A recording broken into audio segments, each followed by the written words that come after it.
नमस्कार दोस्तों। आज हम लोग अध्ययन करेंगे क्लास 10th यूपी बोर्ड का जो एग्ज़ाम है, जिसमें इम्पॉर्टेंट एमसीक्यू क्वेश्चन सामाजिक विषय का है, जिसे आप लोग अच्छी तरह से देखिए और पेपर में अच्छा नंबर लाइए। जिसमें पहला है फ्रांस की क्रांति हुई। तो फ्रांस की क्रांति जो है वह 1789 में हुई थी, यानी पहला का ख ऑप्शन सही है। दूसरा जो है जर्मनी का एकीकरण का श्रेय इनमें से किसे दिया जाता है? तो चारों ऑप्शन में से जो है सही है, ऑटो वान बिस्मार्क को दिया जाता है। अगला जो है तीसरा, नेपोलियन की पराजय कब हुई? तो नेपोलियन की पराजय जो है 1815 ईस्वी में हुई, यानी तीसरा का ख ऑप्शन। फिर अगला प्रश्न है जो है, भारत में राष्ट्रपिता कहकर किसको संबोधित किया जाता है? तो महात्मा गांधी को। पांचवा है, महात्मा गांधी ने असहयोग आंदोलन कब आरंभ किया? तो इन्होंने 1920 ईस्वी को आरंभ किया, तो पांचवा का ख ऑप्शन। अगला जो है, असहयोग आंदोलन का मुख्य कारण क्या था? तो खिलाफत आंदोलन।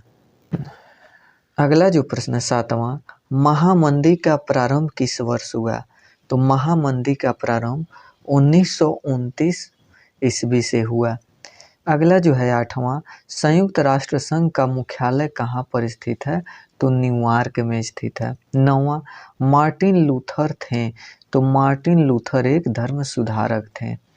अगला जो है दसवां, कि कपास की खेती के लिए कौन सी मृदा उपयुक्त है? तो कपास की खेती के लिए काली मृदा उपयुक्त होती है। अगला जो है, निम्नलिखित में से किस राज्य में सीढ़ीदार खेती की जाती है? तो उत्तराखंड में। अगला जो है चिपको आंदोलन संबंधित है। तो चिपको आंदोलन जो है वो वन से संबंधित है, यानी वन को बचाने के लिए, जंगल को।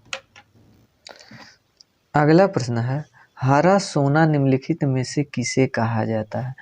तो प्राकृतिक वनस्पति, क्योंकि हरे भरे होते हैं वनस्पति, तो प्राकृतिक वनस्पति को कहा जाता है और इसे ही हरा सोना कहा जाता है। और ये भी सब हैं, लेकिन प्राकृतिक वनस्पति को। 14वां, सलाल बांध किस नदी पर बनता है? तो यह चीनाब नदी पर बनता है। अगला जो है 15वां, जलमंडल का कितना प्रतिशत भाग समुद्री जल के रूप में उपलब्ध है? तो 97.5% भाग। अगला जो है, इनमें से कौन सी रबी फसल है? तो चना, जिसको काला चना भी बोलते हैं, यह रबी की फसल है। अगला 17वां, इनमें से कौन सी एक फलीदार फसल है? तो दाल फलीदार एक फसल है। 18वां, निम्नलिखित में से कौन सी एक रेशेदार फसल है? तो जूट एक रेशेदार फसल है।